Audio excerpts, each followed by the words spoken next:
Parfois, je n'arrive pas à sortir des mots, mais au fond de moi, ma pensée parle. Est-ce que ça compte comme une prière? Waouh! Pose-toi, je t'explique. On retrouve très souvent ce sentiment où on se sent mal parce que beaucoup de personnes autour de nous parlent, prient, et nous, on n'arrive pas à faire sortir ces mots-là. Pourtant, au plus profond de nous, on prie. Notre pensée prie. Et la question qu'on se pose, mais est-ce que réellement ce que je fais peut être vu comme une prière? En réalité, oui, et en réalité, non. Ça veut simplement dire que tu peux prier par ta pensée, c'est une bonne chose.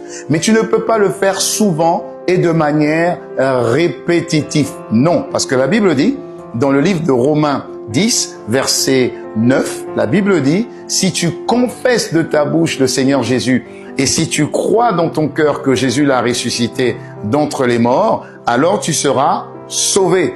Donc ça veut dire quoi? Ça veut dire que Dieu compte ta foi. La foi, c'est simplement des paroles silencieuses dans ton cœur, mais aussi les paroles qui sortent de ta bouche. Parfois, il est important de pouvoir exprimer sa prière. Parce que comme je le disais dans Romains 10, verset 9, Dieu regarde la foi de ton cœur, mais il faut aussi que tu puisses l'exprimer. En réalité, il y a deux choses qui sont importantes.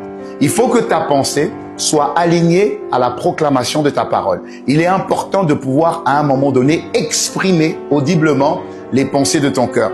Des fois, c'est dû à une crainte ou à une timidité ou à une peur. Pourquoi? Parce que tu as peur que les autres entendent ta prière, parce que tu as peur que les autres jugent ta prière. N'aie pas peur que les autres puissent juger ta prière. Le plus important, c'est que Dieu juge ta prière. Donc, tu peux commencer avec des pensées profondes, mais ne t'arrête pas aux pensées profondes. Exprime tes pensées profondes. Ce que tu penses vraiment, dis-le. Ça sera une prière vraiment beaucoup plus puissante. C'était Pasteur Gis.